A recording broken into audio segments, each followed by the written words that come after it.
Okay, so we should be all looking at page 45 together. Now this is our last lesson before we do a study guide and a review for our test that we're going to be having Monday. So let's go ahead and get in our seats, seated, 2 feet on the floor, 2 hands on top of your desk. I do not want that, thank you. Hands down, thank you. So, it's probably a good idea for you guys to be making sure that you're paying close attention to what we're talking about today, because only 2 more days after this, and then next week we take a test. And last time we took a test, the tests were not very good. And I let you guys use the book, so I want you guys to be focused and paying attention today. So read along with me quietly while I read out loud on page 45. It says religious freedom. Now, at this time, we know that we had people coming to a new world because they wanted to worship God freely. But many people worried about the Constitution and the religious freedom. Some of the heroes of the Revolutionary War were anti-federalists. Remember, we talked about anti-federalists yesterday. Baptists in Virginia also wanted the Bill of Rights. Remember, does anybody remember what the Bill of Rights was? Kai? The Bill of Rights was like, you wanted less than a lot of money. No, that's not quite it. It's a Bill of Rights protects your freedom. Excellent job. Very good. So yes, okay, Kai, do not interrupt me. Yes, very good. So the Bill of Rights was set into place, or would be set into place with the Constitution to protect our freedom. Put it away, get out of your backpack. Now, thank you. You're not paying attention already. I'm already seeing it. So we talked about the Bill of Rights yesterday and how there were certain people that wanted that Bill of Rights, Aiden Parker, because they wanted to make sure that all their freedoms were protected. And they said, well, the Constitution, it's really strong. Remember, was the Constitution strong? Yes. Yes. But they wanted to make sure that their freedoms were protected. So we had Baptists in Virginia who also wanted the Bill of Rights, like the Anti-Federalists. They wanted equal freedom with all other people. The Baptists had often been treated badly, and they wanted to protect their freedom of religion. So now we come into it. We have this guy, his name is James Madison, and he needed help to get Virginia to ratify or approve the Constitution. Okay, so we've got a vocabulary word there that we see on this page. That vocabulary word is ratify. Okay, and so you see that there. Ratify, okay? James Madison needed help to get Virginia to ratify or approve. That's what that means. Ratify means approve. What does ratify mean? Approve. Very good. And who wanted this to get approved? James Madison. Very good. James Madison needed that help, though, to approve the Constitution. Now, we've got some historians, and we know historians are people that they dig through all of the books and they do all of the studying to give us the information we have here. Some historians, believe he talked with Baptists. Madison likely told them, stop please. Madison told them that once a new Congress met, he would support a Bill of Rights. The Bill of Rights would, like Nathan told us, protect our religious freedoms. Okay, so at this point in time, we've got several different states and several different people working together to make sure that this Bill of Rights is going to get approved so our freedoms can be protected. And that's very important at this point in time to see who's anti-federalist, who's federalist. We're going to keep seeing that. So look down. It says Madison's plan worked. Did Madison's plan work? Yes. Yes, it did. He got the support from the Baptists, and Virginia soon voted in favor of the Constitution. So, did Virginia ratify the Constitution? Yes. Yes, it got approved in Virginia. When Madison went to Congress, he introduced the Bill of Rights. Who introduced the Bill of Rights? James Madison. Very good. Excellent job. Excellent listening. Let's talk about this guy. You see his picture down on the bottom. Take your finger and put it on that picture. His name is Isaac Backus. He was a pastor. He was living somewhere between 1724 and 1806 in Massachusetts. Now here's all about Isaac Backus. Hands on your desk, please. Thank you. Isaac Backus was a Baptist pastor for many years. He wrote and spoke to encourage people to believe the Bible, and he encouraged other Baptists who were often treated unfairly. Backus wanted Baptists to vote for the Constitution. So we're in Virginia. We've got James Madison. We've got the Baptist. James Madison wants the Constitution to be ratified. Very good. But he cannot get Virginia to get on board unless he takes the Bill of Rights to Congress. And again, tell me, what does the Bill of Rights do for us? It protects what? It protects our what? Our freedom. The Bill of Rights protects our freedom. So all of that, it's a lot of information right there, but we just broke down through it. So the rights people should have, things like, remember we talked about the, let's look back at page, oh wait, never mind. Let's not look back at page. That was on our worksheet. Never mind. We talked about the Bill of Rights and the different amendments. They give us rights like the freedom to worship God. We have the right to go to school. Guys, the Bill of Rights, the Constitution, all of those things are why you're sitting right here. So while you think, this is boring history, I don't care, it doesn't affect me. Well, if all of this stuff hadn't happened, you wouldn't be sitting here right now with the right and the privilege and the freedom to learn new things so you can grow and you can get better and you can go out and you can become a functioning adult. So I know that sometimes it's like, she's talking to us about stuff that happened hundreds of years ago and I don't care. Well, you should, because that Constitution, that Bill of Rights, it's why your heinies are in your seats right now. Yours is not. All right, let's look at page 45. Now, this part, look at your section heading. It says approval of the states. Everybody should be looking at 46. I'm sorry, I think I said 45. Look at page 46. The top of the page says approval of the states. Can I help you? Oh, I'm just going to kind of go through it because we're doing a video for our virtual friends, okay? But I appreciate all of your eagerness to read. All right, so we're going to talk about Virginia. We have Virginia deciding what they wanted to do, but other states were voting in favor of the Constitution. Delaware was the first. Who was the first? Delaware. I'm glad you know what I'm asking. Who was the first to vote for the Constitution? Delaware. Delaware. So we're going to put that down. So voting for the Constitution. I'm going to write this on the board so we can see it. Oh, excuse me. We shouldn't be making noises like that. Thank you. Sorry. Voting for the Constitution. So who was the first state? Remind me? Delaware. Yes, Delaware. So all the while that Virginia is struggling to figure out what they want to do, we got Delaware voting for the Constitution. They were the first ones. One more state was going to be needed. The Constitution could only become a law if at least 9 states approved it. They needed 9 whole states. Finally, New Hampshire became the 9th. So Delaware was the first, and then you have all your others that did it, and we'll talk more about them. And then finally, who was the last? New Hampshire. New Hampshire became the last and final and 9th state to vote to ratify the Constitution. Guess what, guys? We got 1 through 9. All 9 states, well, 9 of the 13 states agreed. They voted, including Virginia.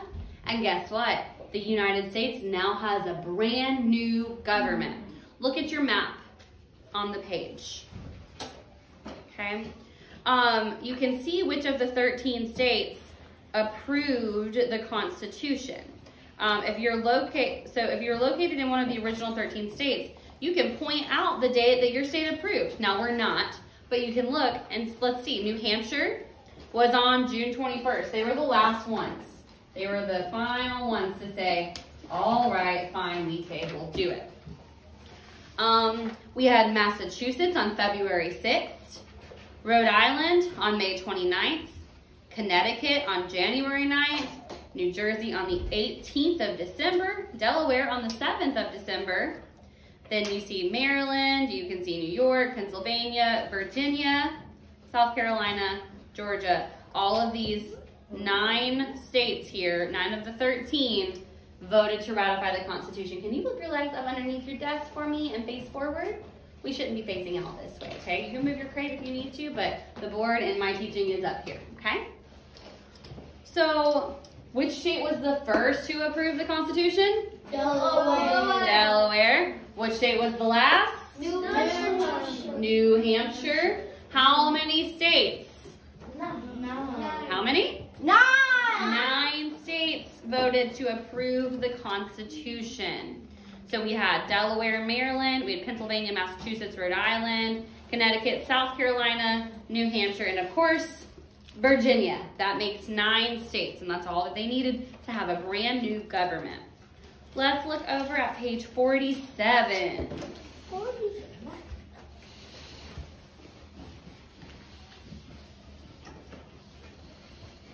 All right.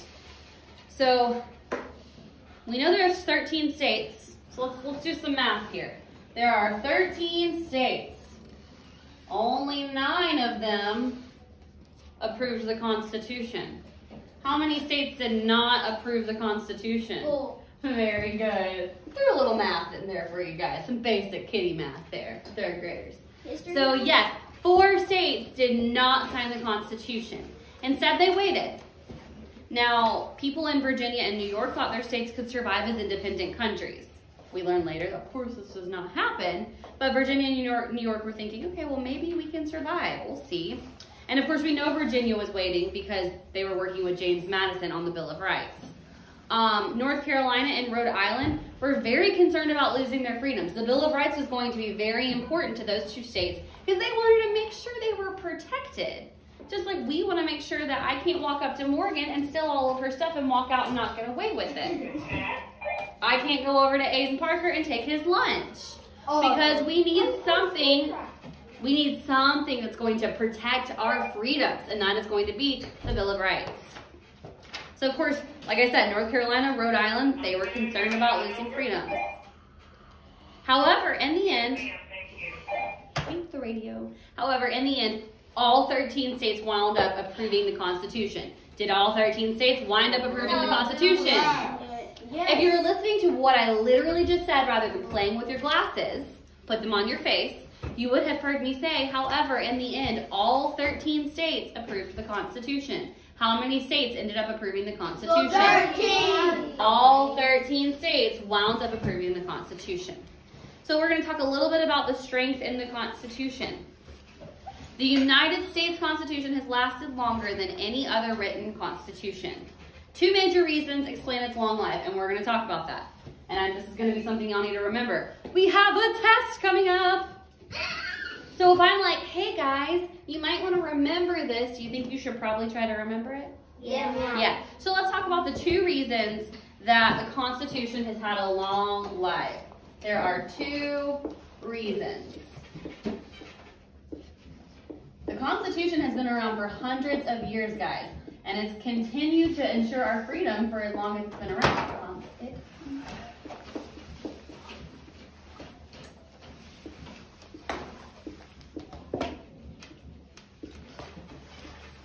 Ooh, there we go.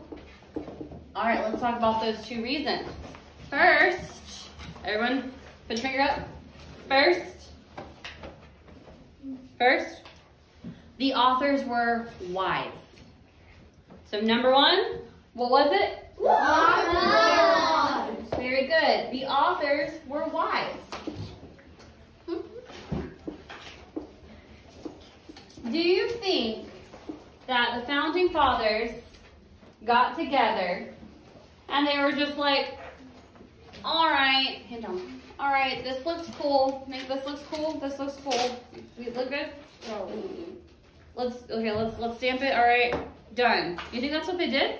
No, we watched the bill on Capitol Hill and how long it took to become a law. We watched our video about the men of the men that were the founding fathers meeting together. I will not ask you again. Quit playing with it.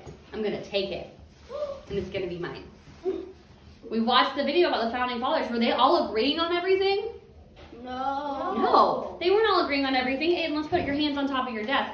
Were they seeing eye to eye on everything? No. They had to talk. They had to go through this stuff. There were arguments. There's all sorts of stuff happening. They weren't just like, Aiden, Kai, Morgan, we good? No. We cool? Is that how it went down? No. These were very wise men. The authors of our Constitution were very wise. Take it out of your mouth. and they knew what was up, and they took a lot of time making sure that this was going to be something that could last. Most of the founding fathers were very well educated because education is important. Just saying.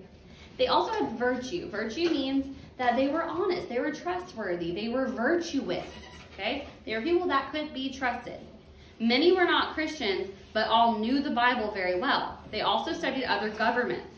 Since people often make bad choices, the founders designed a limited government. No part could easily tell another what to do.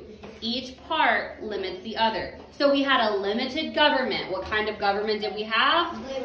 Limited. Very good. That way, nothing could get too big because we didn't want somebody, so say Rayana is part of the government and she keeps getting more power and more power and more power, and all of a sudden, she's got all this power and she builds herself a throne and she puts it up here in the front of the room and she says, I am Queen Rayana, bow down to me. No, I'm not.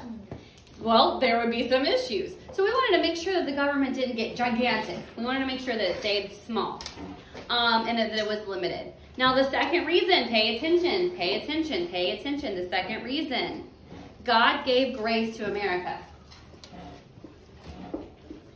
What's the second reason? God gave grace to America. Very good. And here's what that means. Oh, not your turn, it's mine. Here's what that means. God giving grace to America means that He blessed the men and women that were going to be part of the founding movement.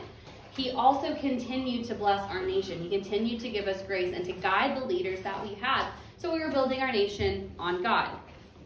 Without true religion and without true morals, a nation will struggle to survive. God blessed America with revivals that changed people to love God and others.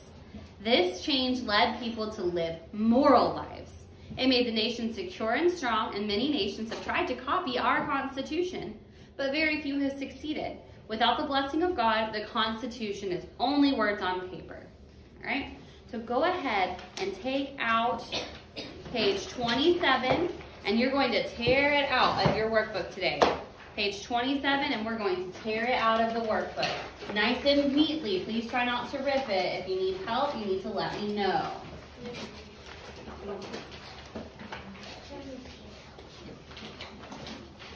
Page 27.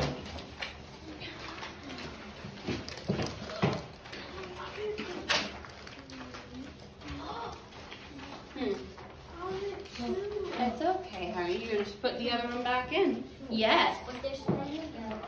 I'll be with you in just a moment. Just tear them apart and put the other one back in. Yes, ma'am.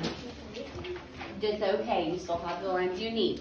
All right, listen, Kai, Aiden, this is not time for you to be talking. This is time for you to be paying attention to me. Thank you. So, here's the instructions. This is going to be, excuse me. Interrupt me one more time. Keep it up. You're arguing with me right now. You say yes, ma'am, or okay. Let me hear it. I'm sorry. Let me hear yes, ma'am, or okay. Are you going to refuse? Okay. So yes, ma'am, or okay. Let me hear it. Thank you. If I ask you to do something, you do it in the moment. I'll be with you in a minute. I'm videoing right now. I need to be able to explain what we're doing. All right, so you should all be looking at page 27. It should be torn out of your book, okay? So Isaac Backus, remember we talked about him a couple pages ago. He would oftentimes write and speak to encourage people. Did anybody raise hands? Does anybody know what it means to encourage somebody? Kai? To encourage is to make them happy or excited. Yeah, so encouraging, if I want to encourage someone, I can be like, Tyler, you're awesome. You're doing such a good job. Honesty, I'm so glad you're sitting right there, and I love having you in my class. That's how you can encourage somebody. So Isaac Backus would often write letters, and he would tell people, different things to encourage them. He encouraged others who were often treated unfairly. How many of you ever felt like you've been treated unfairly? Raise your hand. If you felt like you maybe have had something happen to you that's not fair. I think we've all probably felt that way one time or another, right, Aiden? Paying attention? Okay. So what I want you guys to do is I want y'all to write a letter of encouragement to a friend or a relative that maybe they feel like they're being treated unfairly, or maybe they're having a hard time. So if you look at the top of your page, I'm gonna borrow Morgan's. If you look at the top of your page, you've got a line up here, and a line here. Right here, you wanna write to dear so-and-so, dear mom, dear grandma, dear auntie, whatever you're gonna write. Then down here, you're gonna write it. And then down here, you're gonna say who it's from. This is a letter of encouragement. Rihanna, you hear me? It's a letter of encouragement. This means you are writing to someone to try to make them feel better. Ooh. On the other side, put your hand down for right now. I'm not done talking. I'll take questions in just a moment. On the other side of your worksheet, use the map to answer the questions. You've got a map there on the page. You've got your compass rose, and you've got all of your different symbols. So you're gonna answer the questions. What body of water is northwest? Remember your compass rose, your cardinal directions, your intermediate directions. So we're looking for northwest. What body of water is northwest of West Lake? Put your hand down, please. I said that I would take questions in just a moment. Number 2, what direction does the wagon train need to travel to reach Fort Pine? So you would find your wagon train, and you would find Fort Pine. And number 3, what directions would soldiers from Fort Pine have to go to get to Indian Village? Please do not do that. It's very important that when you finish this, you leave it on top of your desk so I can pick it up and take it up and grade it and all that fun stuff. Now, do I have any questions regarding the assignment? Regarding the assignment for right now, Nathan? Can you write it about your family? It's not about your family. You're writing a letter to somebody in your family or a friend who you feel might need to be encouraged, okay? So you're writing a letter to someone to make them feel happy and to make them feel better. Yes, Kyla? Can you write so someone